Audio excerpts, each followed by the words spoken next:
Menteri Badan Usaha Milik Negara Erick Thohir menengokin pelabuhan Gilimanuk, Kelurahan Gilimanuk, Kecamatan Melayu, Kabupaten Jembrane, duga seminggu 19 September.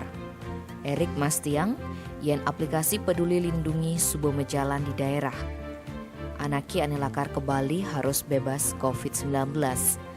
Erick orang Bali sudah di wilayah ane vaksinasi tahap pertama tembus 100%.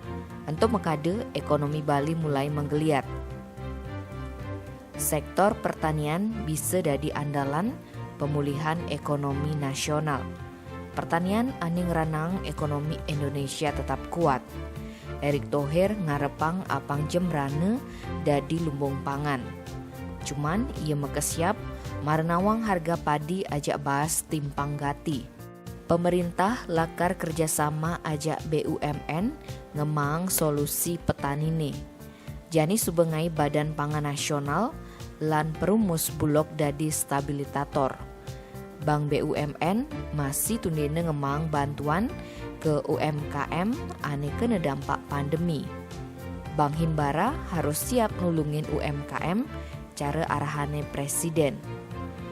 Ia ngorahang pembiayaan UMKM di Indonesia anu cenik gati. Tim Bali Express ngelaporang.